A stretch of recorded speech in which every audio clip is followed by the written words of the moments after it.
నా జోలికి వస్తే ఊరుకోరు, అది కూడా ఉండాలి. నేను ఎవరి జోలికి రాను, నా జోలికి వస్తే ఊరుకోరు. అగ్నిక్షేపణ కనిపెట్టిన మహానుభావుడు అబ్దుల్ కలాం చెప్పినటువంటి మాటది. మీరు ఇంత శాంతమూర్తి కదా, అహింసామూర్తి కదా, గాంధీ గారి శిష్యులు కదా, ఆజన్మ బ్రహ్మచారి అండి అబ్దుల్ కలాం అంటే. ఆజన్మ బ్రహ్మచారి, పెళ్లి చేసుకోకుండా పరిశోధనలకు అంకితం అయ్యాడు. వీడు అగ్నిక్షేపణను ఎందుకు కనిపెట్టారు? క్షిపణి ఆయుధం కదా అంటే, మనం ఆయుధం ప్రయోగించం మిత్రమా, కానీ ఎదుటివాడు ప్రయోగిస్తే తట్టుకోవాలా వద్దా అన్నాడు ఆయన. ప్రపంచాన్ని అంతటి మనం అదుపులో పెడతామండి, సత్యవాది.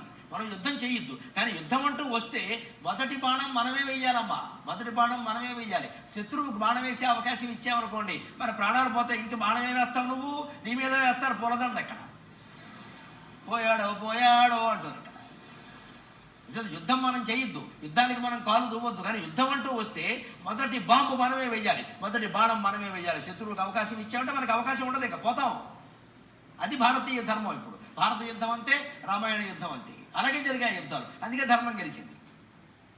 అందుకని పాశ్చాత్య సంస్కృతిలో బుద్ధులు ఎలా ఉంటాయంటే, కరోనా వైరస్ ఉదాహరణ మీకు. వాళ్ళు ల్యాబ్లో అడ్డగోలు ప్రయోగాలు చేశారు, గబ్బిలాల మీద చేశారు.